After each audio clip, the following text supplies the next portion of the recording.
Hello, everybody, and welcome back to Inspire the Podcast with myself, Nicola Wills. After spending many hectic years working a 60-hour week as a journalist, our guest knew the stressful pace was impacting her sleep, energy, and mood. Recognizing something had to change, she decided to take control of her well-being. Having a personal interest in holistic therapies, she trained in aromatherapy and began formulating complex and efficacious essential oils blends at home. In 2005, she teamed up with friend Oliver Monell to launch NEOM, which today is one of the leading wellness brands in the UK and beyond.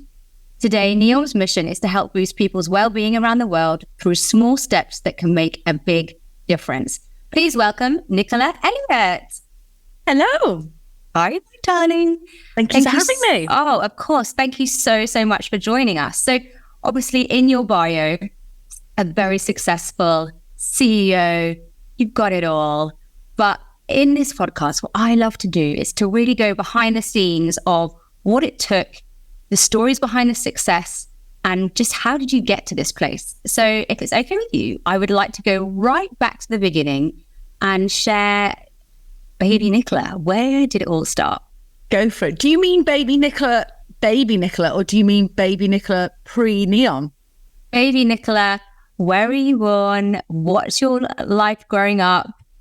Your schooling? How does that really, what does that look like? Well, it's an interesting question, isn't it? Because I do ask myself a little bit now I have children. What did I do? What bits would I want to replicate and not replicate? And I was thinking this the other day, we were talking this through the other day with someone. I was a really, really naughty child, Nicola. Yeah, I was. Like and I know you're not meant to say that now, so I don't say it to my also similar daughter. But I think I just wasn't very good at sticking within the rules and the lanes of normal life. I just questioned everything. And, of course, that sort of, transpired that it was problematic at school. I was quite a clever kid, but I was constantly, if the chemistry lesson was presented in the wrong way, I'd be like, well, I'm not listening to this. Or if, if I didn't like the maths, I was like, there's no point in this because I'm going to double down on English and art because I like that. So, just probably very tiresome and difficult to parent. But it is fascinating, as I say, not for no other reason for me now than to think, what are our children doing and how are they sort of fitting in with norms and how do we kind of get the best out of them, I suppose. So I was pretty naughty and always in trouble. I definitely think probably spending, time in therapy post 35, that was the start of my anxiety, actually, which led to NEOM. And also I was raised in the North, you can probably tell from my dulcet tones, which I think gave me a bit of a no-nonsense attitude, which has been helpful, I think. And my father was an entrepreneur. He had a car auction, which is as far from a beauty brand as, you possibly could imagine in the business world. But I think there's some commonalities, whatever you do, that real sort of roll your sleeves up, get on with it, attitude.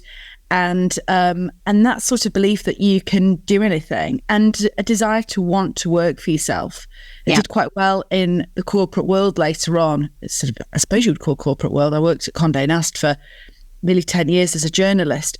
But in my family, working for yourself was always the sort of the uber goal. Okay. So I think, again, it's interesting when you look back and you look at things that have shaped you. I would say they're the main things. Yeah. And the thing is, at the time when you're, that naughty child at school, actually, it's such a blessing because if you didn't have that feist, that spirit, that actually, no, I want to do things differently, that is the makings of an entrepreneur. But when you're at school and you're being taught, you've got to stay in line and go to the rules, you feel like you're bad. It's not like celebrated, the traits that you had. And obviously only now as a mum can you see that in your daughter and you're like, you're difficult, but go on, girl. It's exactly. She got a bad behaviour point yesterday for laughing at someone throwing their flour all over the floor in, home economics or something. But that's funny. It's funny. It's funny. Her point to that then was that she wanted to raise a grading system for points because, it's it's very suppressing to not be able to laugh at someone whose flour has been, I think it was caught in like the whisk and it went all over the teacher or something. There's no part of her that would just go, suck it up. It's a thing you're not meant to laugh at, and you move on.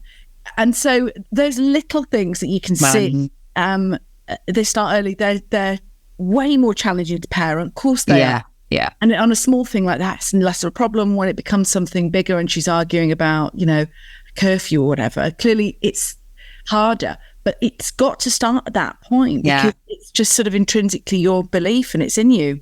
Yeah. So do you believe in your heart and your being that you were always meant to be an entrepreneur? Like, did you know that in your teenage years?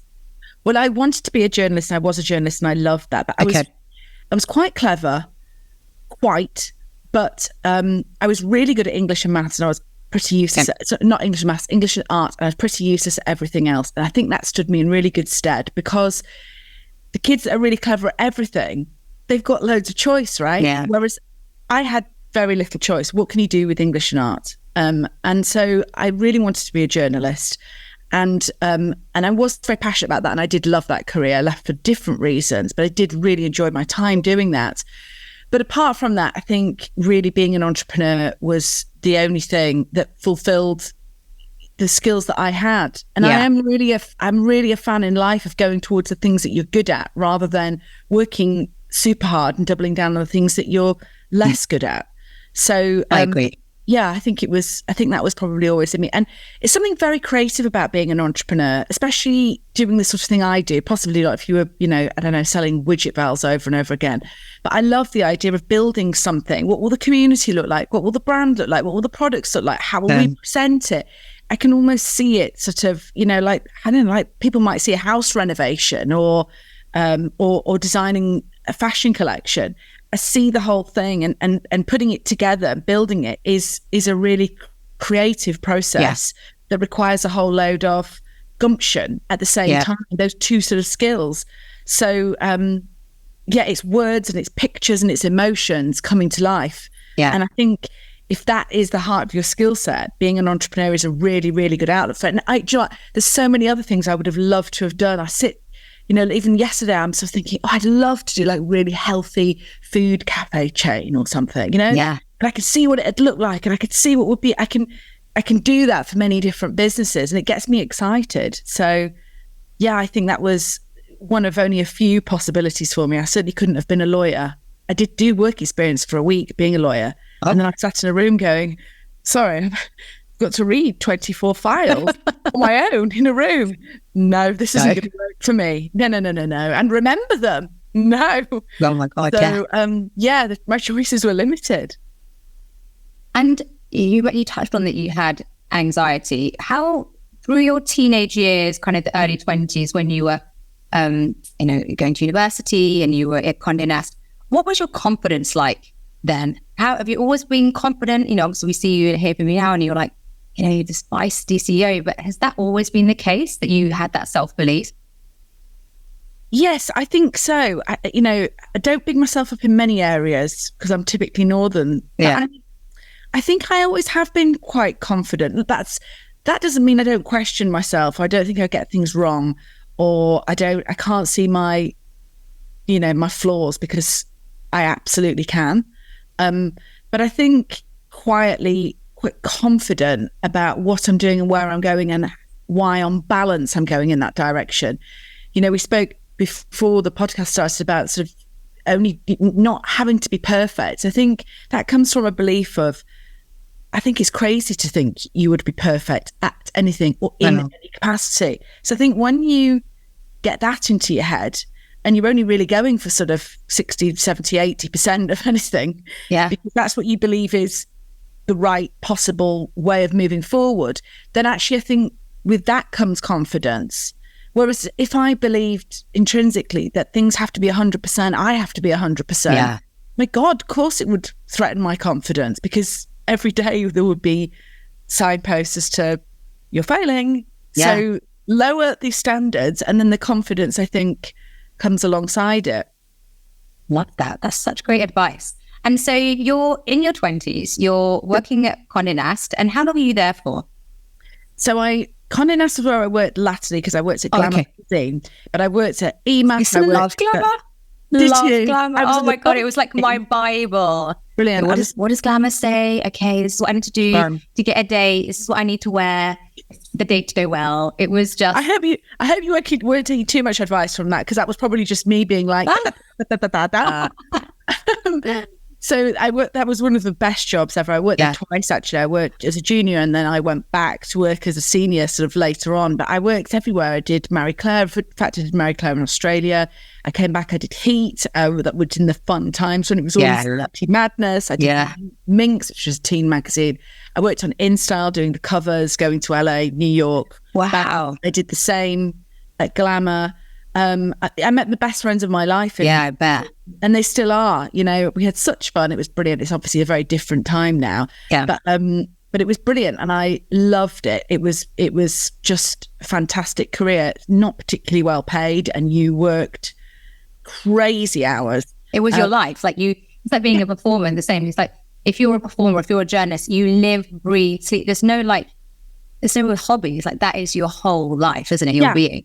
Yeah, totally. But you know, it's funny, that whole concept, because the line of where it sort of stopped being a job and started being a hobby was very blurred for me, and not in a negative way, actually. You know, we were just friends, all kind of coming up with great creative ideas and seeing them through. And it was the boom days of, you know, celebrity and magazines, and so we enjoyed it. It was brilliant.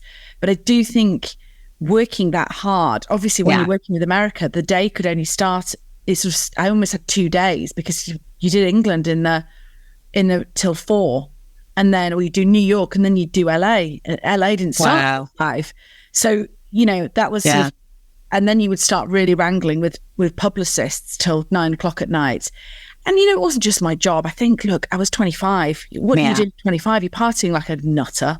Yeah. You're not sleeping. This is back in 2005. There was no, wellbeing wasn't a word. No. You weren't going to gyms. No, and the other thing is, it was like, I remember, you know, like the MySpace, Facebook days, that like it was cool to post a picture of yourself and your mates like passed out with like McDonald's next to you. You're like, we pulled it all night. Like that was so cool. Yeah, totally. You know, and it was like your mums that did like yoga. You know, there's nothing about mindfulness or wellness, nothing. Totally. And look, I don't regret that. They were brilliant days. And I've maxed every chapter in my life. And that was certainly one that I maxed. And it was great fun. But it did start having an effect on my well-being. And there was no light bulb moment for NEOM, because I think everyone always says is the one. There wasn't. I think quite often there becomes a sort of culmination of bits and pieces. But one of those pieces was definitely my own well-being, and starting with anxiety, starting to really sort of see ramifications of anxiety. And a big piece of that had to be my lifestyle. And I remember my mum saying, "You're just not looking after yourself." Again, there was no word for well-being. She's like, "When do you ever see the light? When do you ever eat anything other than pesto when you get back? When do you ever, you know, exercise, or you just don't look after yourself, you don't sleep properly." You know, I think it wasn't too bad of a night on a Saturday if I was in bed by 4:30. It's like, but the thing is, there was no conversation about it. It wasn't like, you know, my mum isn't an amazing mum, but she didn't know. I didn't know. There was no conversation. There was no education. There was no social media or podcasts to listen to think, how can I be better? It was just like a scrappy existence. Yeah, wasn't it? There was a really, really crusty old health food shop on the road in Islington with like an old banana in a basket outside. Yeah. It was not an appealing thing to get involved in. There was no Fresh and Wild, and that was where I bought my first essential oils. And I'm telling you, walking through the door was a bit like ha ha ha ha. You know, it was. I can't remember the name of this place. I was thinking about it the other day. Anyway, I probably shouldn't name and shame, but it was really when health food shops were like, you know, just 98% full of nuts and an old banana and a rotty, and it was like embarrassing. Like you wouldn't. Exactly. It was where you're like your crazy nana and aunt went, you know. Exactly. After their coffee in town. I know, because I'm from Portland, Dorset, and I remember walking through and like, oh, that's a gross shop. Exactly. And now that's Holland & Barrett, People in bad shoes going in. And my friends who were all beauty journalists as well, I was becoming very interested in naturals at the same time. That's sort of another pillar. My sister worked at Friends of the Earth and she was like a total staunch greenie. I mean, way before that was cool as well, right? And so she was talking to me a lot about products that we were using and what we should and we shouldn't be using in products. I was fascinated in that. And but my friends who were journalists, interestingly now, a lot of them who profess to be wellbeing experts or natural experts were like, no one's interested in natural products. They just don't work. And they were sort of very much on the side of the cosmeceuticals, doctor brands that were really big at the time. And I was like, well, I don't think that's the case. I think that you can get some really effective, quite potent, powerful natural ingredients. It is harder to work with them. It is harder to develop them. But if you get the right ones and you really blend them, and certainly where fragrances are concerned, it took me years to get some of our blends to a place where they were really sophisticated blends. So, you can do some amazing things. But even those girls who were at the top of their tree were just like, what are you talking like it's about? A bit like hippy dippy. Not totally. Yeah, like you might as well just put a banana on your face. It's just the same. And I totally get that. I remember that time. I used to have severe acne, and I just remember like someone suggesting to me that it could be my gut health. This is like 10, 15 years ago. And I was like, what? No, I'm just going to buy this extra strong acid that's going to kill, the doctor. Totally. And cover my face in acid and think that was fine whilst I'm eating the crumpets and the... Absolutely. I went on a macrobiotic cookery course in Notting Hill, I remember, at this woman's house, like at the top of this flat, when Gwyneth Paltrow started talking about macrobiotics, and everyone thought it was the maddest thing. Now, actually, all the woman spoke about was, the concept of eating whole foods that haven't been heavily processed. It made total sense, right? Like, what anyone who knows is sort of this far into the research would understand now. But then again, my friends were like, what are you doing? And then I trained as a nutritionist and an aromatherapist at the same time. So I just was fascinated in it. So again, it was sort of just a gentle stroll, I suppose, into creating NEOM. And I remember at that time looking around and thinking, I suppose if there was a light bulb moment or a point of all the sort of parts of my thinking that came together, I remember looking around and thinking, I'm suffering from stress and the ramifications of that.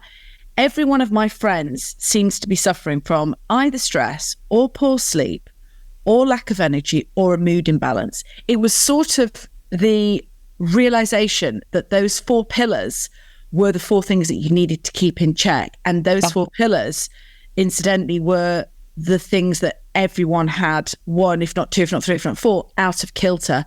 And that for me was was a real kind of, if you think about NEOM as building a wall, it was a real block on the wall, because I remember thinking, I want to create something. I really do believe it needs to be about well-being. I really do believe in the power of natural ingredients and that they are the things that can help us. And actually, I now realize that it needs to be about helping with these 4 disciplines, not a wide ranging, because people don't know where to start. And so it needs to be about defining well-being as these 4 sort of pillars. So that was a real kind of moment. And then bit by bit, I sort of built the story up and the brand, I suppose. Yeah. And so just at this time, so are you still working full time whilst training and doing these other things on the side? Well, I did it as a side hustle. Okay. So, initially, clearly I didn't have kids at that point, but I was doing evenings, weekends. Yeah. Then when I went back to Glamour for my latest role, because I worked there twice, as I said before, I managed to do a deal where I worked 4 days a week, which again, in those days wasn't doable. It just wasn't doable. And luckily I'd proven my worth enough that they said, okay. And I said, that's the only way I can do this job. And so the 4th day and then the weekends, I would work on NEOM. And I always say to people, God, just do it as a side hustle to start with. Make sure you've got some sort of green light that this thing's going to work before you jump both feet into it. So I did it that way. And then, And when you say side hustle, what did that look like? Were you selling essential oils or products at that time? Did you have the name? What was it? Yeah. Like? So we launched the brand, but it was, as I say, sort of being run 2.5 days a week and evenings and weekends. We launched just with candles, which was not what we planned. We always knew it would be what it is today. But when you're starting a brand and you're selling produce, obviously the minimum order quantities are quite high, and we just didn't have any money to buy the stock. So we had £15,000 between us, Oliver and I. I had 7.5 from selling a car that I'd got for my 21st. He had some in savings. So we thought we could put the vast majority of it into stock and a tiny bit into a really rubbish website, which is what we did. And when we sort of looked at all the products that we wanted to develop, which is sort of a lineup not dissimilar to what it is today, we thought actually the one product we should probably start with is the candle, because in those days, and do you know what, this is funny because it's barely changed, 98% of candles were being made with paraffin wax, which is a crude oil derivative, and scented with synthetic fragrance. So although you might like the smell of it, and I, also like a lot of synthetic fragrance brands, which is pretty much everyone you could mention, it was a crude oil derivative burning in your living room, your home. And so we thought actually the idea of being able to create something that's totally natural, and that when it burns and you breathe in this, it works as a treatment. That really is a very powerful story. And I used to go around all the spas, because we only sold in spas originally, and speak to the women on reception and say, if you've got girls coming in and they're stressed, if they buy this candle, if they light it, there's sort of 25 burnt treatments within it. And so although it was, £35, I think back then, 20 years ago, it works out about £1.60 of treatment that they can continue this relaxing. And it's still the same story now. It just probably don't tell that as much, but they can continue this treatment at home. So we launched, answer to your question, with the candles, because it felt like it was the strongest story that we could get across, that people could understand. And how important do you believe to have a story is? You can't do it without a story. You can't. I mean, we're over consumed. Is that a word? We're consuming too much. We're looking for ways to cut, quite rightly so, and not buy stuff. We don't need things. I do believe that you don't have to reinvent the wheel. There's opportunity to redevelop everything everywhere and do it better as time moves on and life goes on. But I think if there's not a reason, and that might just be that it looks beautiful, but there has to be a reason why you're going to part with well-earned cash. For me, I can't imagine. I agree. Otherwise, why? Yeah, what's the point? Just going back to your anxiety and the switch. So I actually met Nicola just over a week ago at the launch of your beautiful new bath soap, magnesium bath milk. And one of your employees was just sharing with me how it was you, like literally, and when she was telling me, I was like, I can literally see you like tinkering around, creating the oils, right? That was, how you literally started. Like, when you think of the huge wellness brand that you started in your kitchen, making these oils. And so just share with us that it was for you, yourself, for your own oil. Then why did you need it at the time? What was it, the anxiety that you're experiencing, the stress that you're experiencing? Why did you need that oil, and what did it do to help you? So I suppose it's important to say, when you start with anxiety, when you have any health issue, I generally feel it's a toolkit of things that you need to put together. And as I said, for me, that conversation with my mum about looking after yourself and the various different elements was kind of really was a bit of another light bulb moment. And I think when I went into that crusty health food shop and found those essential oils, I thought, these could be a really interesting part of that toolkit. And along with the eating, whole foods and getting out in the sunlight and all the other bits and pieces that I was doing, they really were. And it felt sort of quite empowering that I could come back and create blends for myself dependent on how I was feeling that day. Almost felt like I had the tiniest bathroom in Islington, and it almost felt like I had my own sort of slightly luxurious apothecary. And it was generally for me anxiety. As I said to you, friends of mine were suffering with poor sleep and lack of energy, but And you created little formulas for them, right? Yeah. And I was creating for me, for my anxiety, my sister for sleep, my then boyfriend who used to come back from playing football and then have no energy to go out partying on a Saturday night. I created a blend that's still a really bestseller for us now, which is our Feel Refreshed fragrance. He thought that was so good. I used to put it in the bath. He thought that was so good. I remember him kind of going off on the tube with 30 little bottles for the football team. And he was, my God, they say this stuff's amazing. So it was the act, I think, of going into my bathroom, creating these blends. It honestly wasn't about creating a business in those early days. It was about, how do I create something that works and works for me and really can move the dial. And I won't deny that it being gorgeous and luxurious was an important part of that. I didn't want this to be a pill. I was working in glossy magazines. I was very aware of the nicest, most gorgeous products that were out there. And so I think it being a real joy to use it was a hygiene factor. It had to be, it was integral to it. I wasn't going to get in a bath or light a candle that smelled horrible. You know, the two things had to work from an efficacy point of view as much as it did from a gorgeous point of view. That's why packaging, I think, is important. Very important. To put it in a brown paper bag. Otherwise, we're back to that awful health food shop in Islington. You don't want to get involved in that. It's like going to you can have the same workout in a really awful gym, but it's not the you same. Want to walk through the door. It's just it's not encouraging, is it? So I was developing very much for my own anxiety, but that's the whole package was really, really important. And I remember a time where I had this kind of big bay window out onto in a basement flat. There must have been 250 tiny little samples, and then I was putting them in waxes to see, how does it smell? So it's not very different in candle bases to being in bath, and then giving them to friends with all different kind of problems. Seeing a lot of people in those early days to give me real harsh feedback.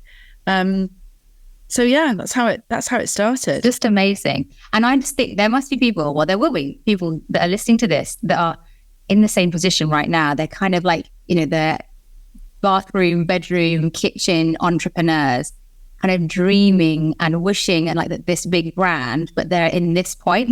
What advice would you give to someone? How did you kind of go from that to where you are? Like, do you think, was it bringing Oliver in? Did that make a big difference?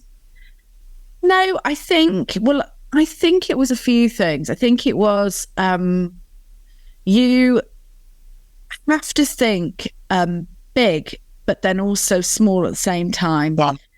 People start by saying, I'm going to create a brand. I would always say, start with a hero product. A hero product that has eyes on where it's going, so it fits in the sort of scheme of things when you're a much bigger brand. But it's much easier to create one product or a small collection. It's easier on the purse. It's easier for you to learn and refine that product when it goes out. It's easier to tell that story. You get cut through.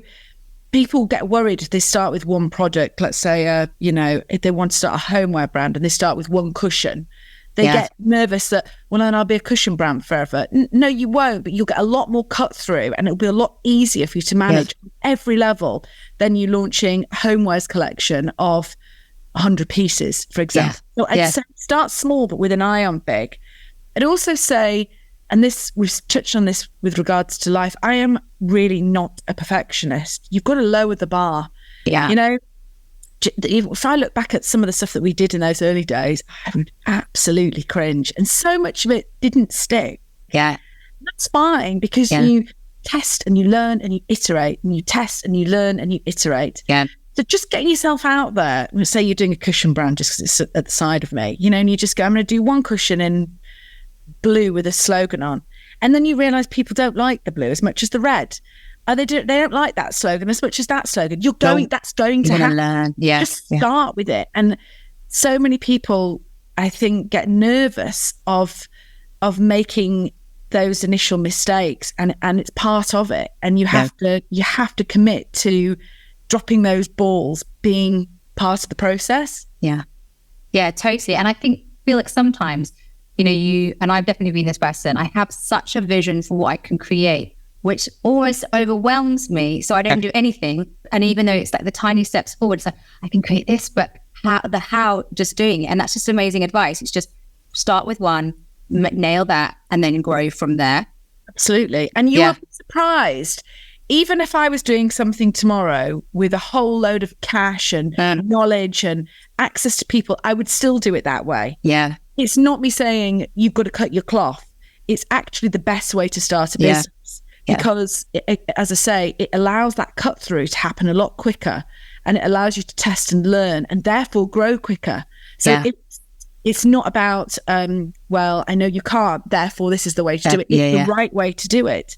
And a lot of people stop for reasons, you know, they'll say, oh, I started a business, I started making mugs and I stopped because, and then the reason that they give me is like, it's like just an average sort of Tuesday morning problem to me. It's like, what?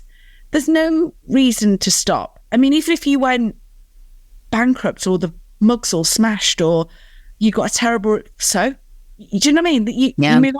You move on. So I think you've got to get your head right, then get it in that space, as opposed to thinking the blockers. There are no blockers. Yeah, I love that. And just talking as we're talking about this mindset, you're obviously speaking to you. Your mindset is still clear, focus is there. Do you do anything, or have you read books? Do you do personal development to get yourself in that place? You know, how have you cultivated this super positive, let's get out there attitude? Well, bear in mind, I'm not like this all the time. So I think that's only fair to say, because everyone's like, oh God, if only I could have that attitude. I knew I was you, Nicola. Well, no, not that. No, not that. But, you know, I know people think that because I'm on a podcast for an hour with you. So I'm obviously going to bring my best self. I'm not going to talk about all the rubbish stuff. But, you know, I'll go and have a coffee in a minute and go, oh, bloody hell, this has gone wrong. And that's not right in my life. And da-da-da-da. Like, we all have that, right? So I have that a lot, and that's fine. I'm a human. So I don't think you can think that you have to be all or nothing. No. I'm always reading books. In fact, I started this thing on my own Instagram now because I read so many books, and there is a bit of puff out there. There is a bit of puff, I suppose, there is when it comes to beauty products.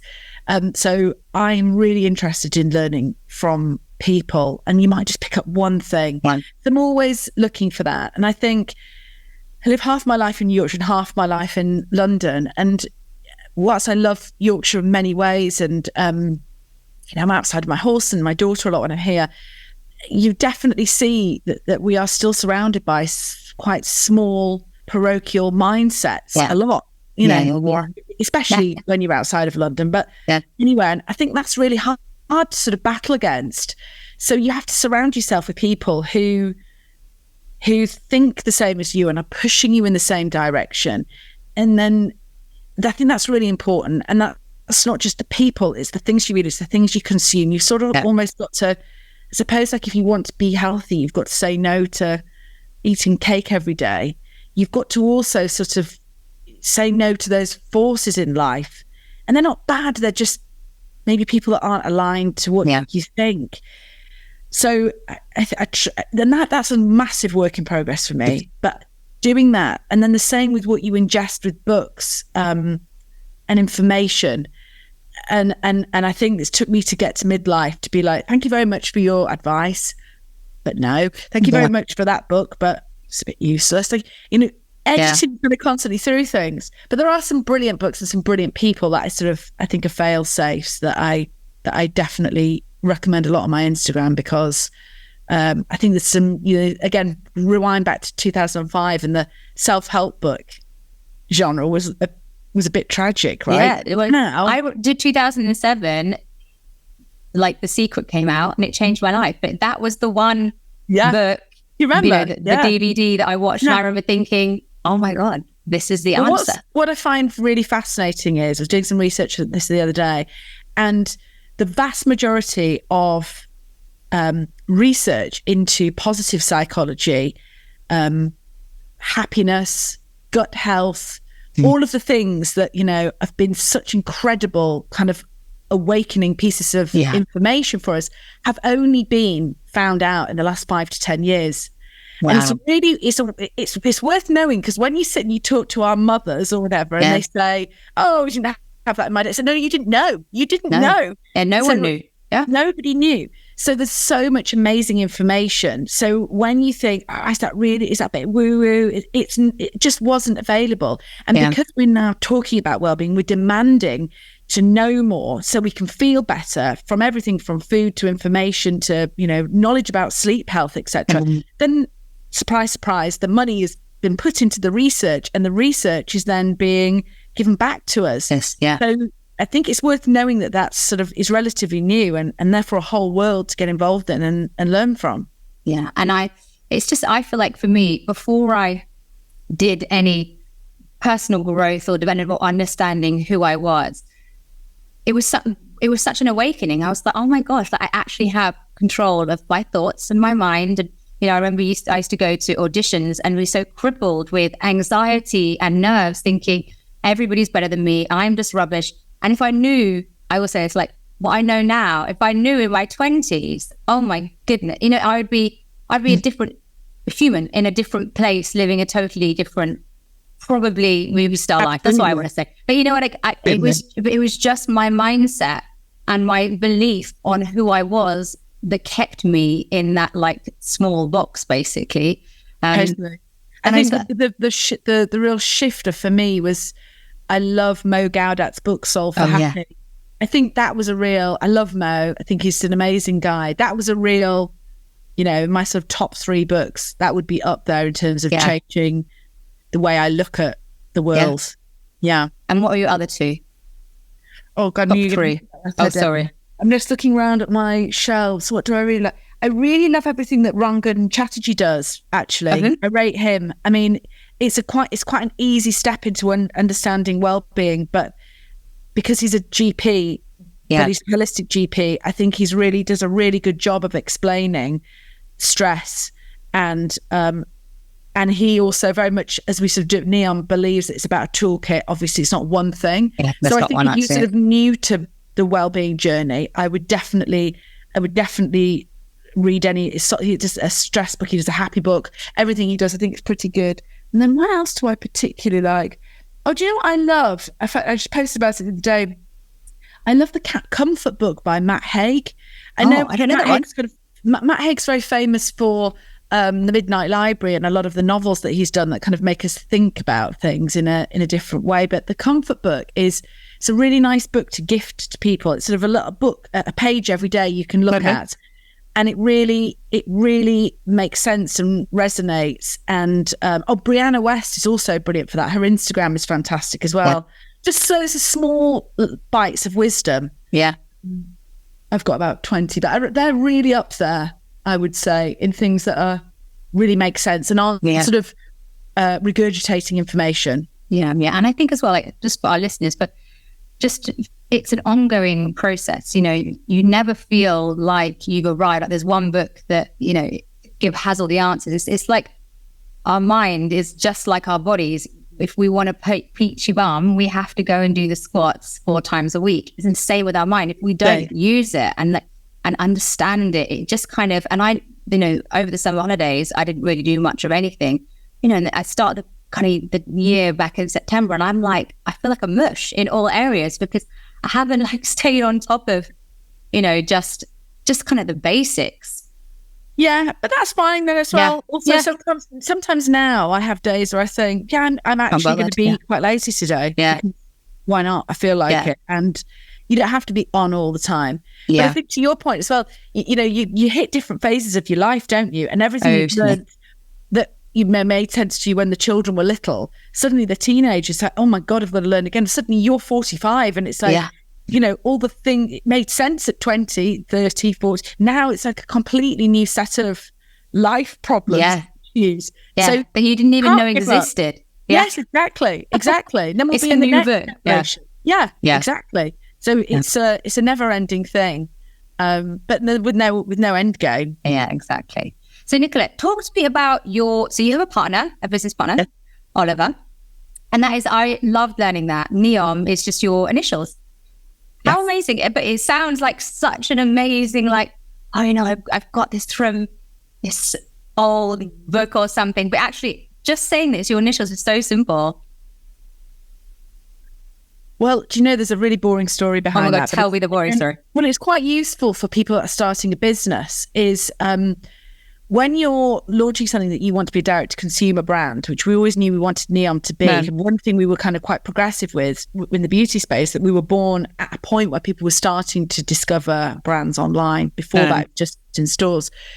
You can't get trademark for a name that is really well known. It's very hard to get trademark for any name. Okay. So to get trademark for a name that you can also buy the web domain for is really difficult. So, you know, something like, I don't know, the Cushion Company. Yeah. Maybe you can get that, but would be a lot harder than an algorithm. Almost like a made up word. Yeah, exactly. A word of it, yeah. Exactly. So when you're starting something, make sure that you can think of something that you can check has availability globally. Or if you don't want to sell globally, that's fine. But at least you can get the website. So you start something, you think, oh, that's a lovely name. But practically, you can't get the website. You can't get it registered. You get somebody sending you a legal letter 3 years down the line. Yeah. Actually, do you not realise we've registered that name?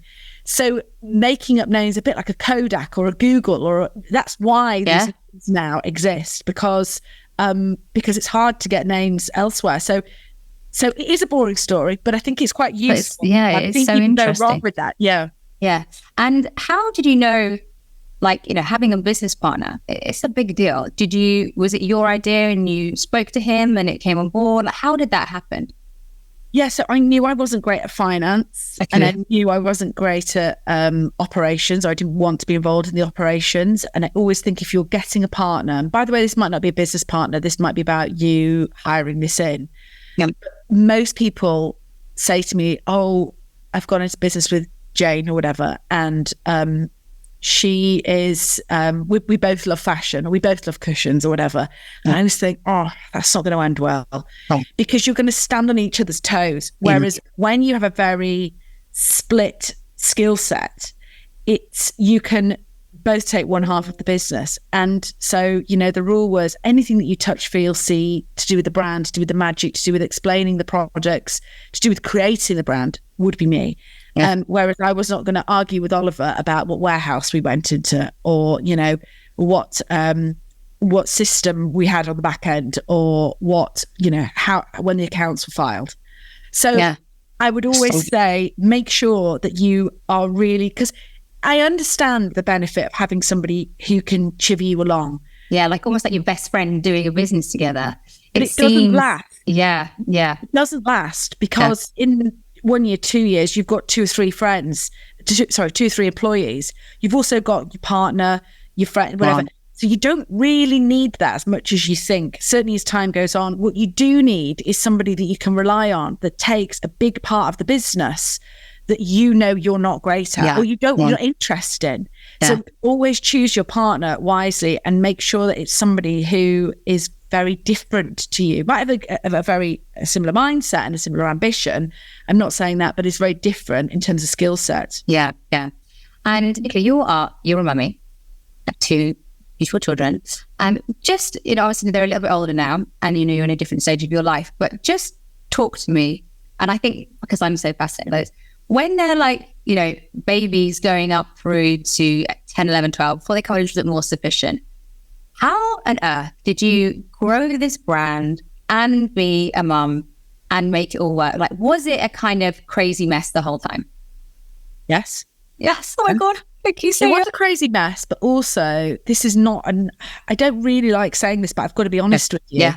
Remember a Victoria Beckham quote back in like 2010 or something, and she said, you know, there's 3 elements in life. There's your relationship, there's your business, there's your friends, your own sort of life. Yeah.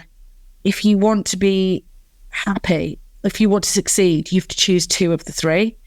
And I really neglected for 10 years anything to do with myself. I had no hobby, didn't really see my friends very much at all, just so I could work and be a mum. And, you know, I get that.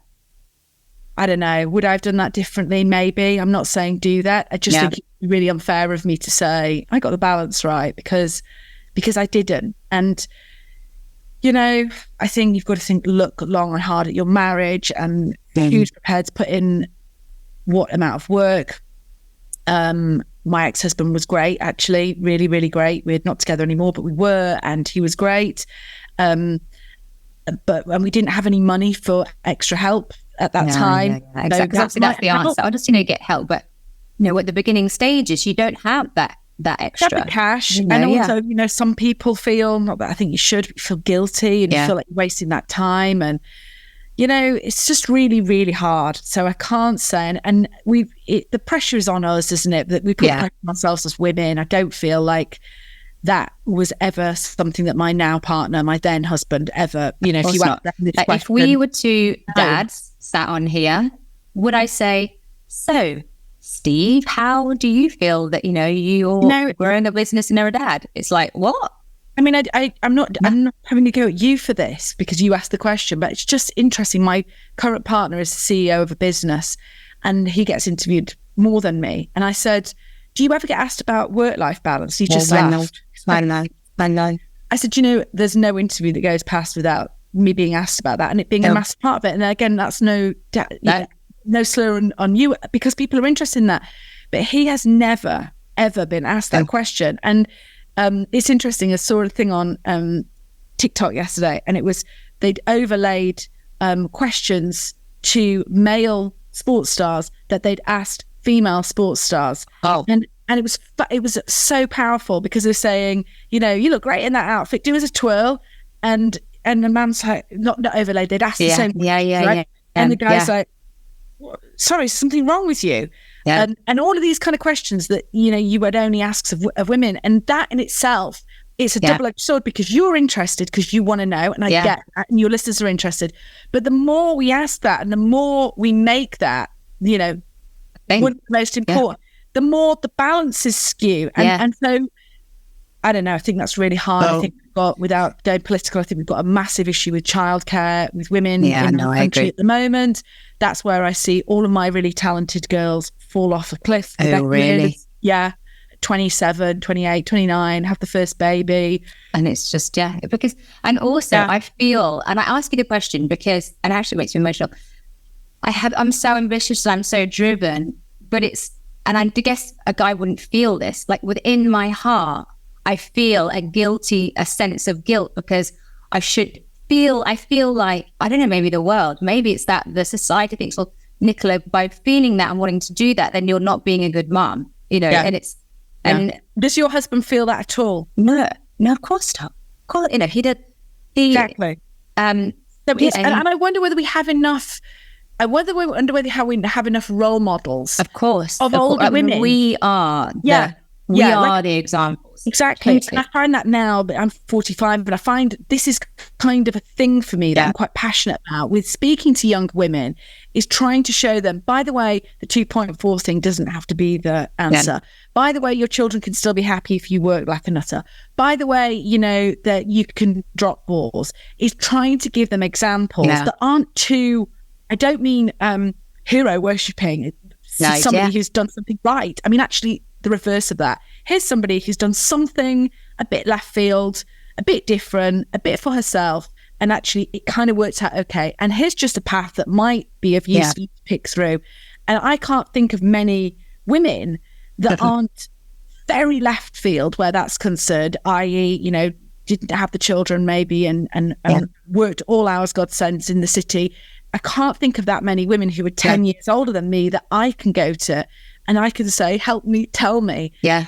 So I do feel some responsibility just to say to younger women, here's what kind of worked for me and what didn't work and where. Yeah. And also just to give them permission that it's okay. Like it's okay to, you're not going to be the perfect mum and sometimes your business might not be going, but just to keep going and it's okay. It's that reassurance feeling, I guess, that, I've definitely been looking for, but kind of haven't found, I guess. Definitely. And I my mum didn't work. So I used to, same. long time. I used to go to the children of successful women, whenever, somebody worked for me or somebody was younger and their mum worked and they were doing something quite well or spending a bit of time on it. I'd go, do you hate her or do you love her? And they were like, what? I'm really proud of her. I was like, okay, fine. It was like, I need that assurance that they're not going to wake up one day and go, you selfish cow. And actually, but, like, for example, I don't know, Harper Beckham and the Beckham's kids. I can't believe my mum has her own fashion brand and she's, of course not. It makes you, it's like you can be both and both is amazing and inspirational. And I agree. Yeah. So let's come on to the actual band, your business. So the brand launched in 2005, correct? Yes. Yeah. And then just go through the journey of what that looks like today. How you started with one product. And then how did it kind of develop after that? So we have built it very slowly, brick by brick. And I think this is important to say as well. You don't have to do that. If we'd got funding earlier or we'd, decided we had enough cash to not have to live off the business, the point at which we did, we could have gone faster, but we didn't. We went slower. Again, 6 and 2 3s, could argue for both. But we went very slowly because we had to live off the business, because we had no money elsewhere.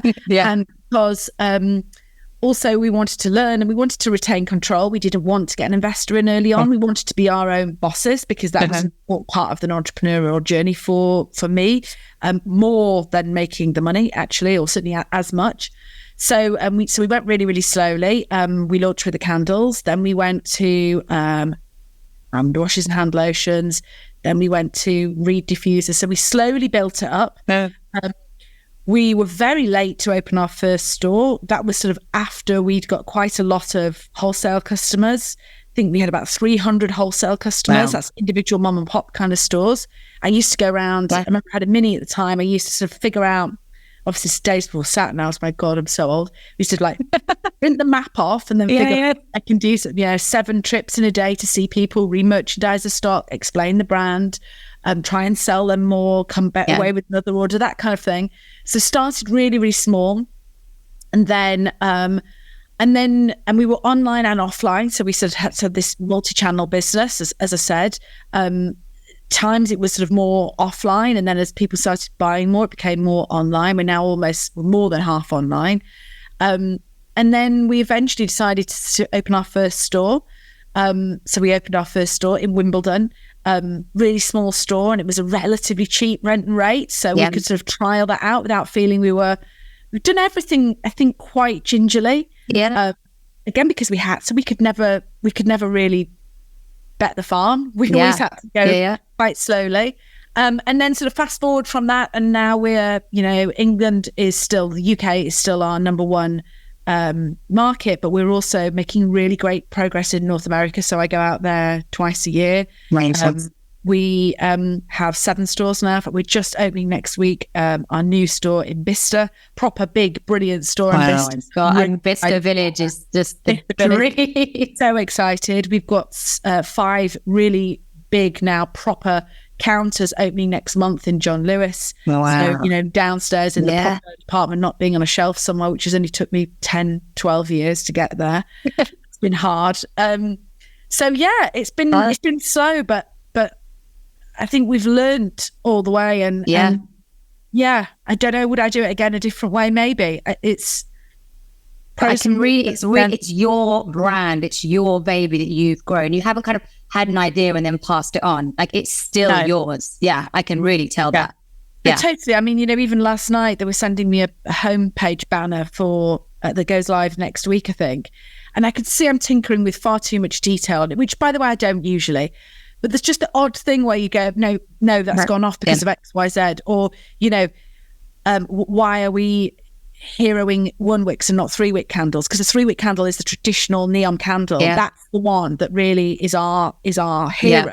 The 1-wick is a smaller candle, and the 3-wick works because it was designed so that a room is filled with enough fragrance for the treatment effects to work. Not 1-wick. The 1-wick is a smaller version of that. People come on board, new people come on board, they don't understand that. You have to explain it to them again. So, and you're constantly evolving, thinking, we need a blueprint over there. We need to have that written down somewhere so people can, can learn and yeah, they know my thinking. Yeah, because they make the right decisions. So it's a balancing act between, you know, we have an MD now, Isabel, who is brilliant and runs pretty much everything for me, but still that sort of touch on things. You find sometimes it's that extra 10% that makes the magic happen. Yeah, like you are the magic. You are. Thank you. Nicola's the magic. We're the magic. And you're also B Corporation certified, aren't you? Yeah, we are. How long ago did you get your certification? 18 months, I think. Okay. Nearly 18 months. About 15 months. And it's so hard. Now, I work with a brand that is B Corporation certified. I've been about 3.5 years now. And so just explain to me why that was so important for your brand to become B Corp. It was important for my brand. It was also important for me. I think there needs to be standards around businesses doing the right thing. Yeah. You know, it's funny. I had this call once about 2 years ago. Usually Oliver used to sign off on all kind of big purchase orders. And it was for some hand cream tubes. And it was a real light bulb moment for me that they rang me and said, now, you know, we can spend, I don't know, let's say £10,000 on these tubes with a single-use plastic, or if we use the recyclable ones, it's 15,000. Just checking with you which ones you want to order. And I was like, I shouldn't be allowed to make decisions on things like that, you know, because I chose the £15,000, you know, and spent the extra money. But how many people wouldn't, you know? Yeah. And so it feels to me like we have to move to a place where there is regulation on not just product ethics, but also across your business, people ethics. And what a B Corp is, people don't realise is B Corp is where a business is legally, it has to file all of its reports on people, planet and profit. So when you file your company accounts, usually you file them based on the profit. It doesn't just allow you to be judged on the profit. You have to also be completely transparent when it comes to the people. And by the way, that's not just the people who work for you internally at NEOM. It's the people who work in the factories and the people who work in the farms and the products. So everything that's produced, how it's produced. So it's really, really hard. And I wonder if there should be a sort of B Corp light, which might encourage even more businesses that didn't have the time and money to do it. That's another conversation. But I do feel like, you know, look, obviously we're in this to make a profit, but at what cost? Yeah. Should be something that, you know, there's some guardrails around. And so I feel that's important we're talking about wellbeing. It's got to be a part of that toolkit. It's got to be, but also it's just the right thing to do. Yeah. And what did you learn in the process of doing, you know, is it like one person that comes in and kind of literally dives into every single part of your business, don't they? Yeah. What is two? We work with an agency, but we also had somebody in-house, a girl called Charlotte, who's amazing. And she really spearheaded that project for us. And I thought it was, again, it's a cost, but to make sure somebody internally really understands it rather than it being an external thing felt less tick box exercise. And then she tries to keep those values alive, because obviously it's not a one-time project. You have to constantly go back and try and improve that score. You know, last week we were cycling miles for mental health outside all our shops. That's a part of the B Corp process, because you're doing something for charity, you're doing something for your team. She's making sure constantly, it's silly things like we're opening some new stores. You have to have these things, I don't know what they're called, put on the taps to make sure that that you don't use too much water. So constantly you're making decisions. The obvious ones are where your box cardboard comes from and how recycled your mail order boxes are, et cetera, et cetera. But there's bits that go through everything, every element of your business. That, you know, we've just republished our NEOM values. And again, we have to make sure that everyone's aligned with it. That comes from me, but we have to make sure everyone in the team's aligned. That's part of B Corp, is making sure that your team goes on that journey with you in lots of places you wouldn't realise. Right. So, and that's a balancing act as a leader, right? Because you need to set the tone, but you need to take people on the journey. But I think everyone learns from that how to run better businesses. So we've learned loads. Yeah, but and do you feel that like the community within your employees is just, you know, obviously I met quite a few of them, like they just it was like they're like mini versions of you with their own personality, but they love the brand just as much as you did. Bred them. I've bred them. Except my children. Hundreds of children. Yeah. Yeah, I mean, look, we have really strong values at NEOM. Okay. It actually took a while for me to kind of articulate that. Because it's almost like you're sort of denouncing yourself to 3 things. But I think when you can do that, I'd always recommend try and do that when you're a brand, because I think hiring and making sure that the team sort of is constantly performing against those values means that you're all very cohesive. You can hire better. You can set tones for events that you do better. And I think they are very much in line with our sort of with our values. Yeah. And also, do you know, again, I'm 45. I don't want to work with people I don't think are brilliant. I know. So also that you vibe off. Like you want to feel like you're like they're your mates and that you want to see them every day. You know, you're seeing them more than you're seeing your children. You know? And like one of our values is be a good egg. I'm like, sorry if I have to explain that to you. You're not right. Bye. Yeah. Goodbye. Do you know what I mean? Someone who's a bit, I don't know, snippy or doesn't quite give that much or doesn't turn up with a box of biscuits for the team when you had a shit day yesterday. Yeah. You know, your mum should have taught you this. Like, I want good eggs. Yeah. And I think it's the gel that moves things forward in an entrepreneurial business when things go wrong all the time. Yeah. All the time, and things haven't been set out. Sorry, there isn't a rule book half the time because we weren't this size last year, so we don't have a rule book for it. The thing that you need is someone to have that kind of roll their sleeves up, you know, challenge everything attitude, and ultimately be a good egg and go, do you know what? We got that wrong. Never mind. We're finishing an hour early. We're going for a pizza and we're resetting tomorrow. If you haven't got that, then everything sort of goes wrong. Yeah. And obviously, you're only as strong as your team, really. You know. So there's you, but without them, without your core people, there's no business. I don't want to go there. I don't want to go. I want, I hang around there later and go for extra drinks and do extra things because they're cool people. Yeah, so, totally. It makes everyone want to work more. What areas? So a big cool question. What areas of the business are making the most positive impact? Would you say in your business? Oh gosh, that's really hard. I mean, like, do you feel like that you're like, do you know what, we're doing that really well? Was it the people? Is it the planet? Is it the profit? I think we're doing all of them well. Honestly, I Amazing. do. I think we're doing them all really well. I think it's interesting now that 5 years ago when we were trying to find, sustainable packaging vessels and fill, even where we would get waxes from, etc. So hard. Yeah. Now the demand is there. It has become slightly easier because people are now, suppliers are now working with and trying out new materials, experimenting a lot more than they were before.